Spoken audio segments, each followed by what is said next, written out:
110 દિવસની આસપાસ આ લોકો જેલમાં રહીને બહાર આવી રહ્યા છે ત્યારે એટલી વસ્તુ ચોક્કસ છે કે ખેડૂતો અને ગરીબો, વંચિતો, શોષિતો, શ્રમિકો, ભાગ્યાઓ માટે લડતા આ યોદ્ધાઓ પ્રવીણભાઈ રામ એમના તમામ સાથીઓના આજે જામીન થયા છે ત્યારે નામદાર કોર્ટના નિર્ણયને અમે આવકારીએ છીએ। 100 દિવસ બાદ આપ નેતાના જે જામીન છે તે આજે મંજૂર થયા તો 85 લોકો સામે પોલીસ ફરિયાદ છે તે દાખલ થઈ હતી।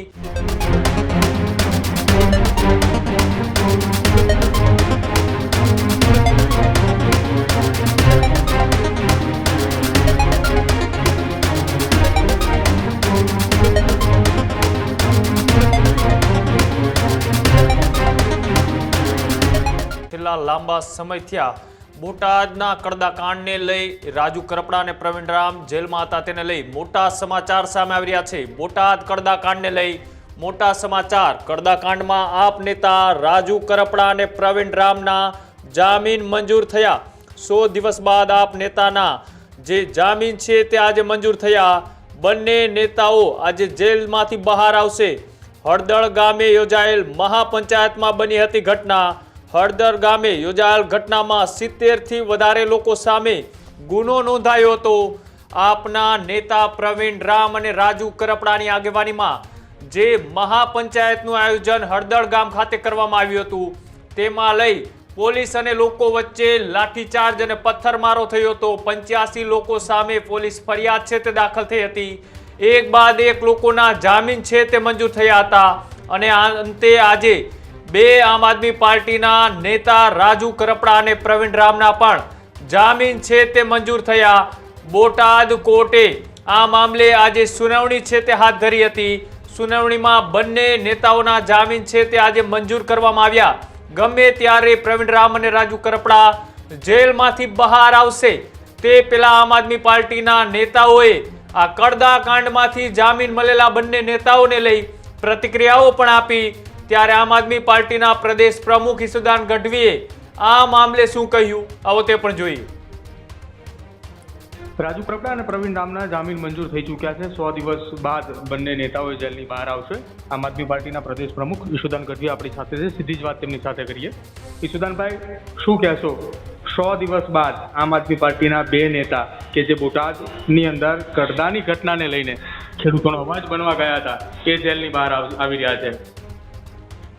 બિલકુલ સત્યમેવ જયતે, સત્યની જીત થતી હોય છે। આપે જોયું જે રીતે ભાજપે જલિયાંવાલા બાગમાં જેમ અંગ્રેજોએ ઘેરી અને અત્યાચાર કરીને ગોળીબાર કર્યો હતો, એવી જ રીતે લાઠીચાર્જ હળદરમાં કરીને હળદરના ખેડૂતોને અને આમ આદમી પાર્ટી જે અવાજ ઉઠાવતા હતા નેતાઓ રાજુ કરપડા, પ્રવીણ રામ, એ બધા ઉપર લાઠીઓ વરસાવી।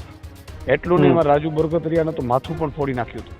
પિયુષ પરમાર સહિત બધા આગેવાનોને જેલમાં નાખી દીધા। રમેશ મેરને આજે 110 દિવસની આસપાસ આ લોકો જેલમાં રહીને બહાર આવી રહ્યા છે ત્યારે એટલી વસ્તુ ચોક્કસ છે કે ખેડૂતો અને ગરીબો, વંચિતો, શોષિતો, શ્રમિકો, ભાગ્યાઓ માટે લડતા આ યોદ્ધાઓ જેલમાં ગયા હતા। ખેડૂતો ભૂલી નથી શકે જે રીતે ભાજપે અત્યાચાર કર્યો છે। ભાજપને અત્યારે ગામડાઓમાં નફરત કરી રહ્યા છે આ જ કારણે। હળદળ તમે જુઓ, કડદાકાંડ કરનારાઓ બેફામ ભરે છે અને કડદા બંધ કરાવનારોને આ લોકોએ જેલમાં નાખ્યા છે। ગુજરાતની જનતાને ખેડૂતો ભૂલી નથી શકવાના અને એટલા માટે ગુજરાતની જનતા છે એ રાહ જોઈ રહી હતી આ દિવસની। આજે એમને જામીન મળ્યા છે અને આખા ખેડૂતો, મને લાગે છે કે 54 લાખ ખેડૂતોને ઘરે પણ આજે આનંદ છવાયો છે। અચ્છા ઈસુદાનભાઈ, કેટલા સમયની અંતર જેલની અંદરથી બહાર આવશે? આજે આવશે કે આવતીકાલે જેલની બહાર આવશે રાજુ કરપડા અને પ્રવીણ રામ? આજે જામીન મળ્યા છે એટલે બીડું લગભગ કાલે રવિવાર છે, જોઈએ કાલ અથવા પરમ દિવસે એ લોકો જેલમાંથી બહાર આવી જશે। અને જ્યારે રાજુભાઈ ને બધા જેલમાં ગયા ત્યારે અમે લગભગ 10 જેટલી મોટી કિસાન મહાપંચાયતો આખા ગુજરાતમાં કરી હતી। 12,000 જેટલી નાની મિટિંગો કરી હતી અને 80,000 થી વધુ ખેડૂતોના સમર્થન પત્ર લીધા હતા ને એ પાછા અમે મુખ્યમંત્રીને આપવા ગયેલા, આપણે સૌને ખબર હશે તો। અને હવે આ લોકો જેલમાં બહાર આવી જશે એટલે ફરીથી આ જ મુદ્દાઓને લઈને એ લોકો પણ ગુજરાતના ખેડૂતોની વચ્ચે જશે। આભાર ઈસુદાનભાઈ, વાતચીત કરવા।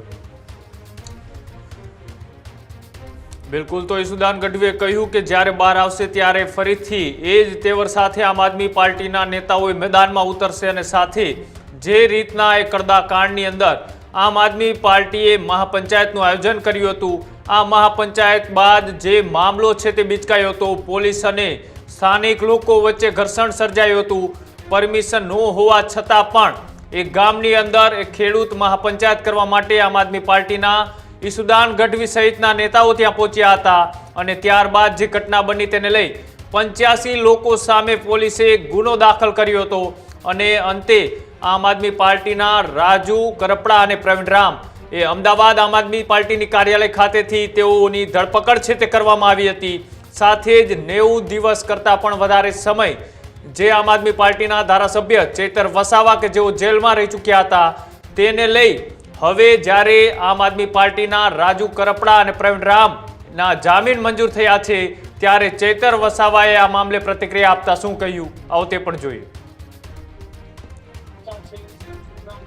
લાંબા સમયથી રાજુ કરપડા અને પ્રવીણ રામ જે કડદાકાંડને લઈ અને જેલની અંદર બંધ હતા, આજે આ બંને યુવાનોની સાથે સાથે જે પણ લોકો હોય કે પછી એ કાર્યકર્તાઓ હોય તમામને આજે ક્યાંક ને ક્યાંક જામીન છે તે મંજૂર થયા છે અને આ જ વાતને લઈ આપણી સાથે આમ આદમી પાર્ટીના ધારાસભ્ય ચેતર વસાવા જોડાયેલા છે. ચેતરભાઈ, શું કહેશો? લાંબા સમય પછી બંને નેતાઓ જે કડદાકાંડની અંદર જેલ હવાલે હતા તેઓના જામીન મળ્યા. હળવદ ખાતે કડદા પ્રથા રદ કરાવવા માટે અને જે દલાલી અને કટકી પ્રથા ચાલે છે આખા ગુજરાતમાં એને રદ કરવા માટે જેમણે આંદોલન કર્યું એવા રાજુભાઈ કરપડા અને પ્રવીણભાઈ રામ એમના તમામ સાથીઓના આજે જામીન થયા છે ત્યારે નામદાર કોર્ટના નિર્ણયને અમે આવકારીએ છીએ. તમે જોયું હશે કે જે પ્રકારે ભાજપની સત્તામાં 30 વર્ષ એમનું શાસન હતું, આજે તમામ વર્ગના લોકો એમનાથી નારાજ છે. ખેડૂતો તો એમને પૂરતો ભાવ નથી મળતો, આજે શિક્ષણમાં વિદ્યાર્થીઓને પૂરતા સરકારી શાળાઓ બંધ થતી જાય છે, તો જે લોકો ભણી ગણીને આગળ આવે છે એમને રોજગાર નથી મળતો. આજે દરેક વર્ગના લોકો, એ કર્મચારી હોય, બધા જ લોકો સરકાર સામે અણગમો છે, બધા જ લોકો આંદોલનો કરે છે. ત્યારે સરકાર પોલીસને જાણે પોતાની ખિસ્સામાં લઈને ફરતી હોય એ પ્રકારે પોલીસને એમના નેતાઓ આદેશ કરે છે. ગૃહમંત્રીના આદેશથી ત્યાં ખેડૂતો પર લાઠીચાર્જ થયો અને ખોટી એફઆઈઆર થઈ અને એ એફઆઈઆરમાં 85 જેટલા ખેડૂત અને આગેવાનો સહિતના લોકોને જેલમાં રહેવું પડ્યું અને 100 દિવસથી પણ વધારે રાજુ કરપડા અને પ્રવીણ રામને જેલમાં રહેવું પડ્યું. છતાં એમની ધૈર્ય એમણે રાખ્યું અને ધીરે ધીરે તારીખ પર તારીખ કરતા કરતા આજે એમના જામીન થયા છે ત્યારે એમને અમે આવકારીએ છીએ અને અમે એટલું ચોક્કસ કહીશું ભાજપની આ સરકારને, સત્યને તમે પરેશાન કરી શકો છો, સત્યનો જ વિજય થાય છે. આજે સત્યનો વિજય થયો છે. આમ આદમી પાર્ટીનો હરેક કાર્યકર, હરેક આગેવાન ગુજરાતની જનતાના ન્યાય માટે લડે છે, લડતા રહીશું અને આગળ પણ સરકાર સામે એ જ પ્રકારે અમારી લડત ચાલુ રહેશે. ચેતરભાઈ, આ લોકો પણ 100 દિવસ કરતાં વધારે સમય જેલમાં રહ્યા. આની પહેલા તમે પણ લગભગ 90 દિવસ કરતાં વધારે સમય જેલમાં રહ્યા. બંને આમ આદમી પાર્ટીના જ નેતા હતા. તમે ધારાસભ્ય છો, એ આમ આદમી પાર્ટીના કિસાન નેતા તરીકે લડાયક ભૂમિકામાં હતા. કેવા પ્રકારના અનુભવો થાય છે જેલની અંદર? કેમ કે આમ આદમી પાર્ટી એવા દાવા કરે છે કે સરકાર દબાવવાનો પ્રયત્ન કરે છે.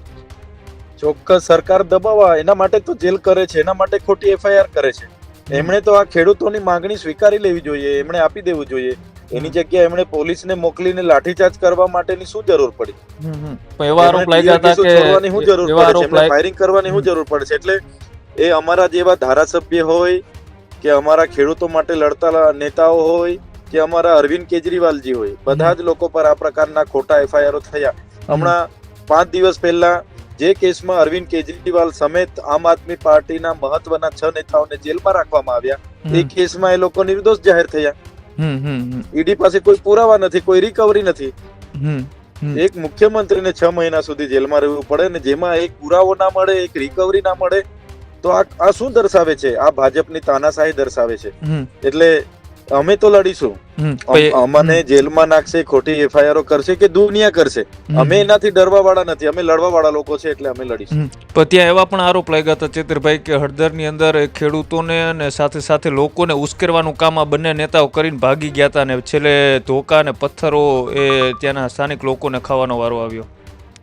ના, એ બિલકુલ નથી. ત્યાંની આખી જનતા, હળદરની ઘટના ઘટી પછી સુદામડામાં સભા થઈ, તમે પબ્લિક જોઈ હશે, સ્વયંભૂ પબ્લિક એવી આક્રોશ સાથે ઉપસ્થિત થયેલી. જી, એટલે એ તો એમની રાજકીય ભાષામાં એ લોકો વાત કરતા હશે, પણ જે પણ ઘટના ઘટી છે એનો જવાબ ત્યાંના લોકો લોકતાંત્રિકના ઢબે આવનારી તાલુકા જિલ્લા પંચાયતની ચૂંટણીઓમાં એમને આપવાના છે. બિલકુલ બિલકુલ. આભાર ચેતરભાઈ જોડાવા બદલ.